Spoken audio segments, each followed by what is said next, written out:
সবাইকে শুভেচ্ছা জানিয়ে আজ আমি একটি বহু পুরনো ও স্বনামধন্য প্রতিষ্ঠানের সঙ্গে আপনাদের পরিচয় করাবো। শুরুতে বলে রাখি, এই প্রতিষ্ঠান বা এই প্রতিষ্ঠানের সঙ্গে যুক্ত সমস্ত কর্মরত ব্যক্তিবর্গ এবং এই প্রতিষ্ঠানের হিতাকাঙ্ক্ষীদের কোনো রকম অপমান বা ছোট করার জন্য এই ভিডিও নয়। এই ভিডিও বার্তাটি শুধুমাত্র এই হসপিটালের উন্নতি সাধনের একটি প্রচেষ্টা মাত্র। হ্যাঁ, রামচন্দ্রনগর প্রাথমিক স্বাস্থ্যকেন্দ্র। এই প্রতিষ্ঠানের ইতিহাস আপনাদেরকে জানিয়ে রাখি। মরহুম দাউদ আলী ঘরামি মহাশয় 1956 সালে কম বেশি 11 বিঘা জমি দান করেছিলেন এবং 1972 সালে এই হসপিটালের ভিত্তি স্থাপন হয় এবং 1984 সালে এই হসপিটালের পরিষেবা প্রদানের পথ চলা শুরু হয় আউটডোরের মাধ্যমে এবং ঠিক তার পরেই পরবর্তীতে 1998 সালে বিশ্ব ব্যাংকের টাকায় একটি বড় ধরনের সংস্কারের কাজ হয় এই প্রতিষ্ঠানের। সেখানে 76 লক্ষ টাকার একটা সুন্দর হসপিটাল পরিষেবার জন্য, এমার্জেন্সি পরিষেবার জন্য দারুণ একটা অ্যাকোমোডেশনের কাজ হয়। একটা অত্যাধুনিক ওটি থেকে শুরু করে ডাক্তারবাবুদের থাকার জন্য কোয়ার্টার। তাই এলাকাবাসী তখনই একটি আশায় মুখ বেঁধেছিল যে আমরা একটা দারুণ পরিষেবা পেতে চলেছি, হয়তো আমাদের সেই সমস্যার সমাধান হতে চলেছে।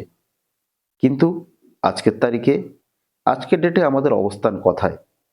বর্তমান সরকারের আমলে যখন স্বাস্থ্য পরিষেবা, স্বাস্থ্য ব্যবস্থা পশ্চিমবঙ্গ ভারতবর্ষের নাম্বার 1, তখনই আমাদের অবস্থান কোথায়?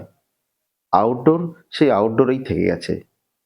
কেন আমাদের এই বেহাল দশা? এর জন্য দায়ী কে? প্রশ্নটা আমরা কাকে করব? উত্তরটা বা দেবে কে? আজকের ডেটে এই অবস্থা কেন? তাই আপনাদের বলে রাখি, একটু ন্যূনতম এমার্জেন্সি পরিষেবা নিতে ডায়মন্ড হারবার জেলা হসপিটাল 50 কিলোমিটার দূরত্ব, কাকদ্বীপ ব্লক হসপিটাল 35 থেকে 40 কিলোমিটার রাস্তা। এমার্জেন্সি পরিষেবা নিতে গেলে এই এলাকার মানুষের এতটা রাস্তা পাড়ি দিয়ে ন্যূনতম এমার্জেন্সি পরিষেবা নিতে হয়। ভাবতে পারছেন এই হসপিটালের গুরুত্বটা কত? সবকিছু থাকার পরেও কেন আমরা এই পরিষেবা পাবো না? তাই আমি সবাইয়ের কাছে অনুরোধ করব, এলাকাবাসীর কাছে একজন ভুক্তভোগী হিসেবে এই ভিডিওটা আপনারা বেশি বেশি করে শেয়ার করুন এবং পশ্চিমবঙ্গের স্বাস্থ্য বিভাগ এবং স্বাস্থ্যমন্ত্রীর কাছে যেন আমরা পৌঁছে দিতে পারি এই ভিডিও বার্তাটি, যাতে করে এই প্রতিষ্ঠানের উন্নতি সাধন হয়। এবং আবারও আমি বলে রাখি, কাউকে অপমান বা ছোট করার জন্য এই ভিডিও নয়। সবাইকে ধন্যবাদ। আপনারা বেশি বেশি করে শেয়ার করুন এবং এই হসপিটালের যাতে উন্নতি সাধন করা যায়। আজকের ডেটে আমাদের এই পরিস্থিতি, আমরা কাকে দায়ী করব?